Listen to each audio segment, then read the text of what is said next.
یہ یاد رکھیے امام الانبیاء کے غلاموں، جب اس دنیا میں سب کا کردار اور کریکٹر ایک جیسا نہیں ہوتا تو پھر سب کی موت بھی ایک جیسی نہیں ہوتی، اور جب سب کی موت ایک جیسی نہیں ہوتی تو پھر سب کی قبریں بھی ایک جیسی نہیں ہوتی، اور جب قبریں ایک جیسی نہیں تو سب کا حشر بھی ایک جیسا نہیں ہوگا۔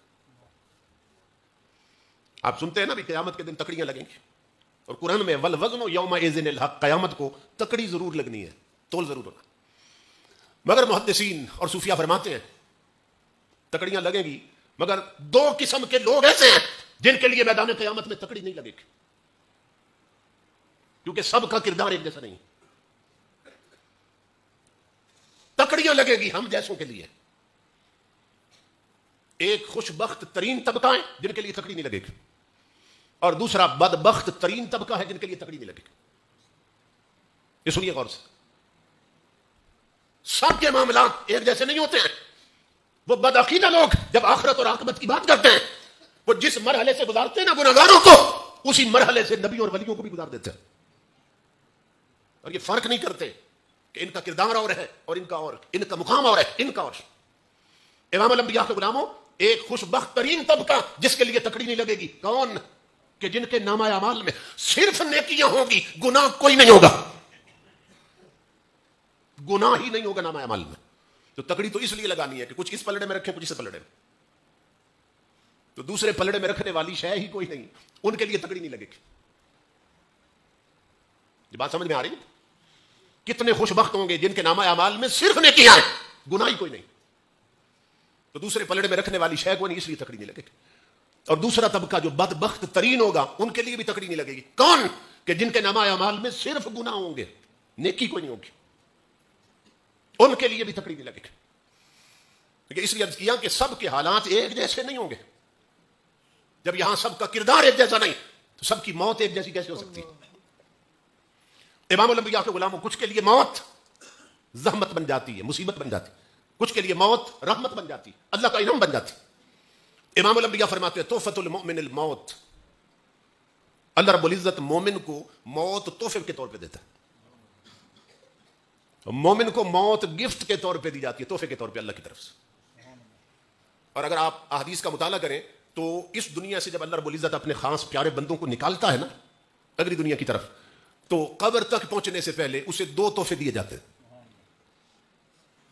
دو تحفے دیے جاتے ہیں۔ پہلا تحفہ موت کی شکل، تحفۃ المؤمن الموت، یہ زبان رسالت ہے، اور یہ پیغمبر کی فصاحت و بلاغت ہے کہ حضور صلی اللہ علیہ وسلم کسی چیز کی جب حقیقت بیان کرتے ہیں تو صرف ایک لفظ ایسا استعمال کر دیتے ہیں، ہر چیز کھل کے سامنے آ جاتی۔ امام الانبیاء نے مومن کے لیے موت کو کیا فرمایا؟ تحفہ ہوتی ہے، مومن کے لیے موت تحفہ ہے، کس کی طرف سے؟ اللہ کی طرف سے۔ اب مجھے بتائیے کہ تحفہ کیوں دیا جاتا ہے؟ حضور کی حدیث پاک ہے، ہمیں بھی حکم دیا امام الانبیاء نے کہ ایک دوسرے کو تحفے دیا کرو، اپنی امت کو فرمایا حضور نے تحفے دیا کرو۔ کیوں؟ کہ تحفے کی تاثیر یہ ہے کہ اس سے محبت بڑھتی ہے، جس کو دیا جاتا ہے نا اس کا دل خوش ہوتا ہے، یہ تحفے کا اثر ہوتا ہے۔ تو ایک دوسرے کو نا تحفے دینے چاہیے، اس سے محبت بڑھتی ہے، حضور کی حدیث پاک۔ آپ حیران ہوں گے، میں پڑھا تھا حضرت سلیمان علیہ السلام، وہ ہستی کہ پوری دنیا پہ جن کی حکومت تھی، یہ چار شخصیات گزری ہیں، ان میں ایک حضرت سلیمان علیہ السلام، پوری دنیا پہ حکومت۔ اب پوری دنیا کے خزانے ان کے قبضے میں، جو پوری دنیا کا حکمران ہے، اور ہوا بھی جس کے تابع ہے اور جنات بھی جس کے تابع ہیں، پوری دنیا کا سونا چاندی ہیرے اور موتی جس کے قبضے میں ہے، تو کوئی شے ایسی ہو سکتی ہے جو اس کے پاس نہ ہو؟ جب پوری دنیا کے حکمران ہے اور تنہا حکمران، تو کوئی شے ہو سکتی ہے جو ان کے پاس نہ ہو؟ مگر حضرت سلیمان علیہ السلام فرماتے ہیں، یہ تحفے کی تاثیر بتا رہا ہوں، آپ فرماتے ہیں جب مجھے کوئی تحفہ دیتا ہے تو میرا دل بھی اس پہ خوش ہوتا ہے، تحفے سے محبت بڑھتی ہے، جس کو دو دینے والے پر اس کا دل خوش ہوتا ہے اور محبت بڑھتی ہے۔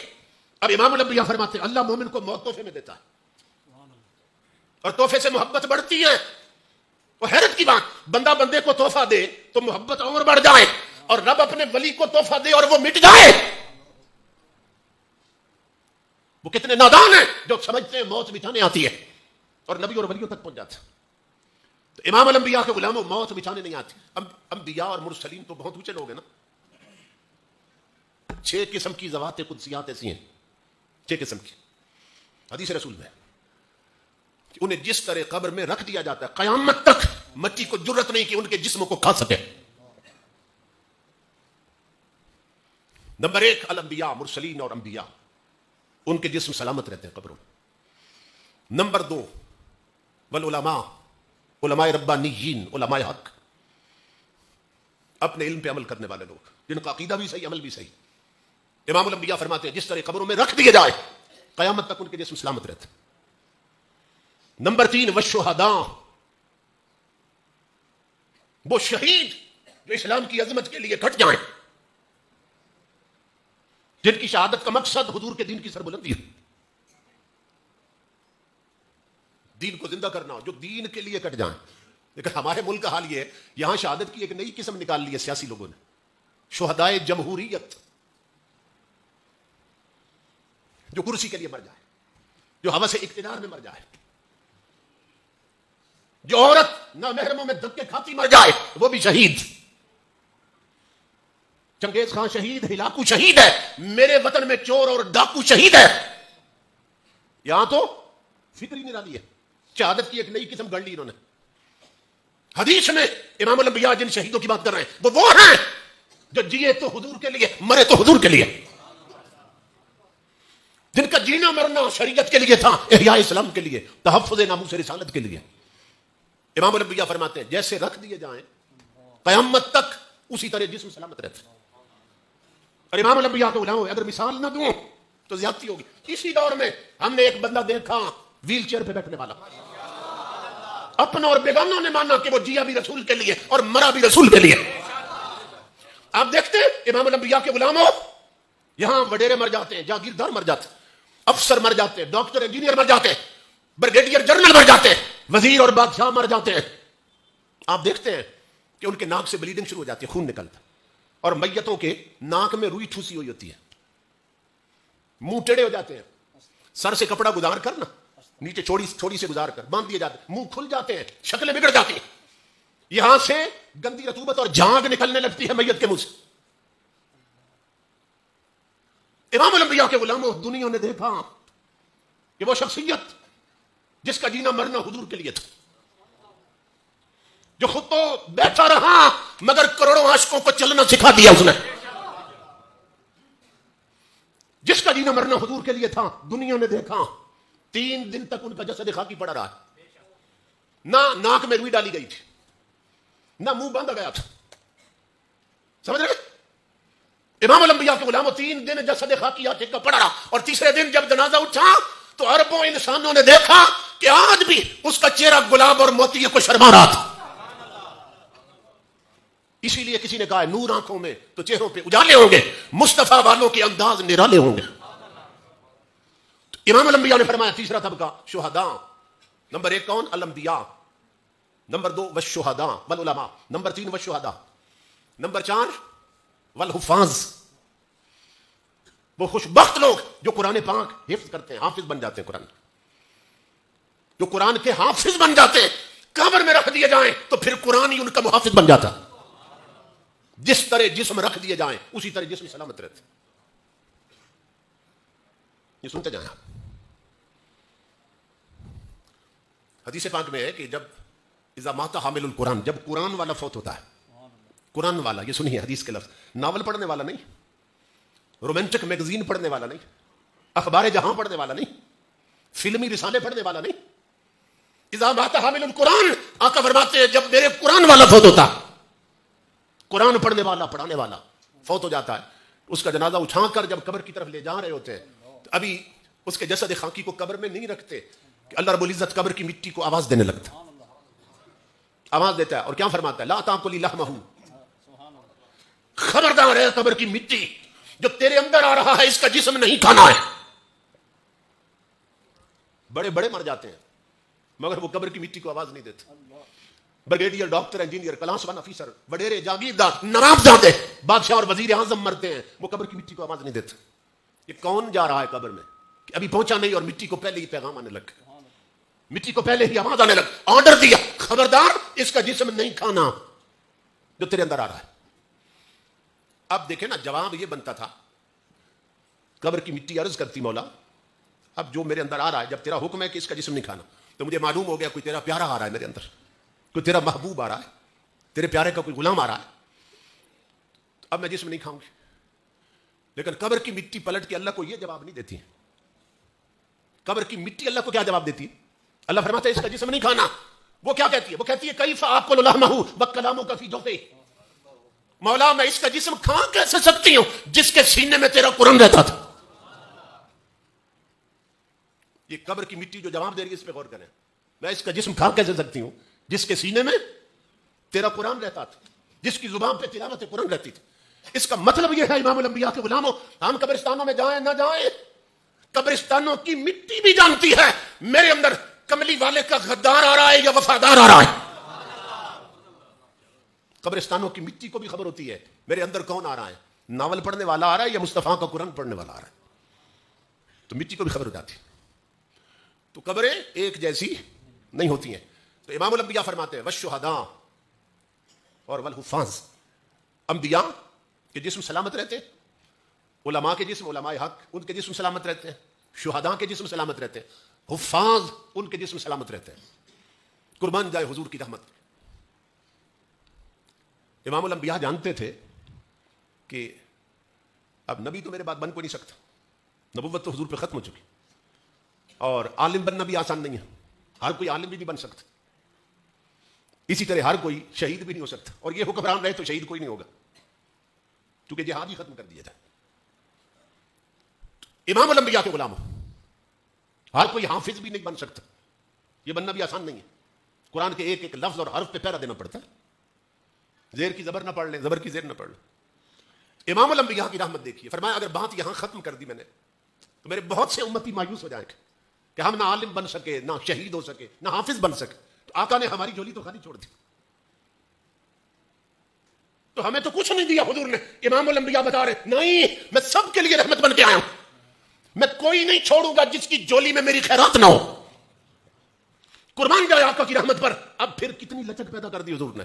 امام الانبیاء نے فرمایا میرا وہ امتی جو تنخواہ کے لالچ کے بغیر 5 وقت مسجد میں اذان دیتا ہے, مر جائے علماء کی طرح قبر میں جسم سلامت رہتا ہے.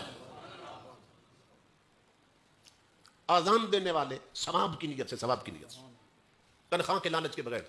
آج صورتحال کیا ہے, کسی کو کہو نا مسجد میں اذان دو, وہ کہتے ہیں مجھے شرم آتی ہے. کسی کالج کے نوجوان کو, کسی اونچے خاندان کے بندے کو یار تم اذان دیا کرو, وہ کہتا ہے میں اذان دوں. یہ تو چھوٹے لوگوں کا کام, یہ تو بڑی آکورڈ لگے گا میرے لیے, اتنے اونچے خاندان کا بندہ اور مؤذن بن کے اذان دے رہا ہے.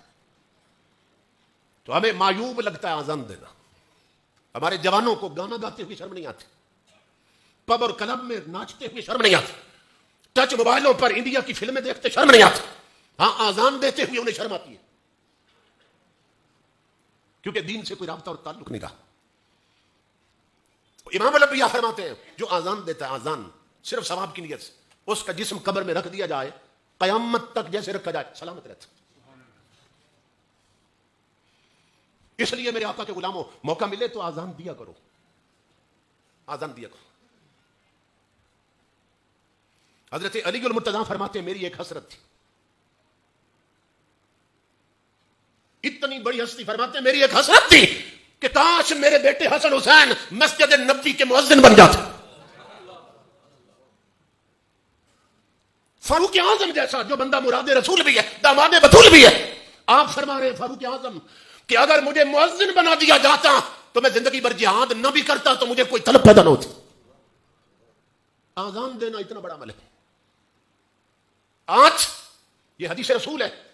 امام الانبیاء فرماتے ہیں قیامت کے دن کچھ کی گردنیں سب سے اونچی نظر آئیں گی, سر سب سے اونچے ہوں گے. چاند اور سورج کو چہرے کی چمک شرما رہی ہوگی, سب سے اونچے سر ہوں گے ان کے. لوگ پوچھیں گے مولا کیا یہ نبی ہے کہ جن کے چہروں کی چمک نے محشر کو جگمگا دیا؟ اللہ فرمائے گا نہیں, نبی نہیں ہے. تو مولا کیا یہ شہید ہیں جن کے سر اتنے اونچے اور چہرے اتنے خوبصورت؟ اللہ فرمائے گا یہ شہید بھی نہیں ہے. تو لوگ پوچھیں گے مولا پھر بتا یہ کون ہے؟ تو اللہ فرمائے گا ان کے سر اسی لیے بلند کیے تھے کہ تم پوچھو اور میں بتاؤں یہ کون ہے. تو مولا یہ کون ہے؟ تو آواز آئے گی سنو محشر والو, یہ وہ لوگ ہیں جب تم خواب غفلت میں سو رہے ہوتے تھے اور خواب غفلت میں ہوتے تھے, یہ 5 وقت مسجدوں میں اذان دے کر میرا نام بلند کرتے تھے. یہ میرا نام بلند کرتے رہے, آج میں نے ان کی شان بلند کر دی. ایک حدیث پاک میں ہے کہ مؤذنوں کو اللہ رب العزت پل صراط پر کھڑا کر دے گا. وہ حیران ہو گئے, ہمیں یہاں کھڑا, دنیا گزر رہی ہے, ہمیں کیوں کھڑا کیا جا رہا ہے؟ اللہ فرمائے گا اس لیے کھڑا کیا جا رہا ہے, تم نے میرا نام بلند کیا تھا, آج تمہیں یہ اتھارٹی دے رہا ہوں, اختیار دے رہا ہوں, پل صراط سے میرے بندے گزر رہے ہیں, جس کی پشت پر تم نے ہاتھ رکھ دیا ہم اسے بھی جنتی بنا دیں گے. کتنا بڑا عمل ہے. ہمارے نوجوان بہت سے فارغ ہوتے ہیں, جا کے مسجد میں اذان دے سکتے ہیں, مگر آکورڈ سمجھتے ہیں, عیب سمجھتے ہیں, نہیں دیتے. نصیب دیکھو ان کا. مؤذن امام الانبیاء کے غلاموں جس طرح رکھ دیے جائیں قبر میں, جسم سلامت رہتے ہیں. اب قربان جائیں حضور کی رحمت پر, میرے آقا جانتے تھے وہ سارے آزان بھی نہیں دے سکیں گے. کچھ ایسے بھی ہیں جنہیں آزان بھی نہیں آتی ہے. جس ملک کے وزیروں کو کل شریف نہ آتی ہو, اگر عوام میں سے کسی کو آزان نہ آئے تو کیا تعجب کی بات, یہ تو سوچنے کی بات. تو میرے آقا جانتے تھے ایسے بھی امتی ہوں گے, اتنے ان پڑھ, اتنے سادے کہ انہیں تو آزان بھی نہیں آئے گی. تو وہ سوچیں گے حضور نے ہماری جولی میں کچھ نہیں ڈالا, ہم تو خالی رہ گئے. فرمایا نہیں, سب کی جولی میں ٹکڑے ہوں گے. پھر چھٹا وہ طبقہ امام الانبیاء نے فرمایا جو مسجد میں جا کے جھاڑو دیتے ہیں, جو مسجدوں کی صفائی کرتے ہیں, جو خدا کے در کو صاف رکھتے ہیں, مر جائیں عالموں کی طرح قبر میں ان کے جسم سلامت رہتے ہیں. بتاؤ اگر آزان نہیں دے سکتے تو مسجد میں جھاڑو تو دے سکتے ہیں, مسجد میں صفائی تو کر سکتے ہیں. لیکن ہمارا حال کیا ہے, ہم اپنے جسم کی صفائی بھی مسجدوں میں جا کے کرتے ہیں. جسموں کی گندگی بھی مسجدوں میں اتارا تھا. اور یہ فقیروں کا ٹوٹکا سن لے امام الانبیاء کے غلام, یہ تو حدیث ہے نا, جو مسجدوں میں جھاڑو دیتے ہیں, جو مسجدوں کی چاکری کرتے ہیں, جو مسجدوں میں نوکر بنتے ہیں, جو خدا کے گھر میں ملازم ہوتے ہیں صرف اس کی رضا کے لیے, ان کے جسم سلامت رہتے ہیں. فقیروں کا ٹوٹکا سن لے. اور یہ کرام فرماتے ہیں جس بندے کو گناہوں نے پریشان کر رکھا ہو اور لت پت ہو گناہوں میں, اور 50-60 سال گزر گئے ہو گناہ کرتے کرتے, اور وہ چاہے کہ 50-60 سال کی گندگی بہت جلدی نکل جائے اندر سے, دل دھل جائے, من صاف ہو جائے, باطن چمک اٹھے, سالوں کی گندگی چند دنوں میں نکل جائے. فقیر کہتے ہیں اولیاء اس بندے کو مسجد کی ٹوائلٹیں اور لیٹرینیں صاف کرنی چاہیے. وہ جتنی گندگی مسجدوں کی لیٹرینوں سے کھرچ کے باہر نکالے گا نا, اس سے بڑھ کر اللہ اس کے دل کو دھو کے پاک کر دے گا. آپ دیکھ لیں ہماری زندگی بیت گئی مگر نہ سمجھنے کی وجہ سے ہم کتنے موقع ضائع کر چکے ہیں.